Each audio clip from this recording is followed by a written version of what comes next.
Hi friends, இந்த வெள்ளிக்கிழமை புரட்டாசி கடைசி நாளுங்க. கண்டிப்பாக சண்டே அன்றைக்கி மீன் எடுப்பீங்க. எடுத்திங்கன்னா இந்த மாதிரி மீன் குழம்பு ஒரு தடவை ட்ரை பண்ணி பாருங்கள். ஒன்றும் இல்லைங்க, சிம்பிளாக சூப்பரானதுங்க. வெங்காயம், தக்காளி, சோம்பு, வெறும் மிளகாத்தூள், மல்லித்தூள், குழம்பு மிளகாத்தூள் போட்டு கொஞ்சம் எண்ணெயை போட்டு நல்லா வதக்கி எடுத்துக்கோங்க. இன்னொரு பக்கம் கொஞ்சம் எண்ணெயை போட்டு கடுகு, வெந்தயம், கருவேப்பிலை, சீரகம் போட்டு காயெல்லாம் போட்டு நல்லா வதக்கிட்டு கொஞ்சோண்டு தண்ணி விட்டுட்டு வேக வச்சு புளி கரைசல் ஊற்றிடுங்க. அதுக்கப்புறம் அரைச்சி வச்ச பேஸ்ட்டையும் விட்டு தேவையான அளவு தண்ணி எடுத்து போட்டு கிளறி விட்டு நல்லா கொதி வரும்போது மீனை அதில் போட்டுடுங்க. அதுக்கப்புறம் ஒரு 5 மினிட்ஸ் நீங்கள் சிம்மில் வச்சு கொஞ்சம் நல்லா நல்ல வாசனை அப்போவே வருதுங்க.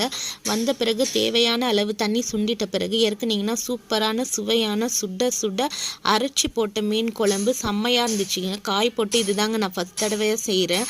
அதுவும் சுடு சாப்பாடில் போட்டு சாப்பிட்டா அப்படி இருந்ததுங்க.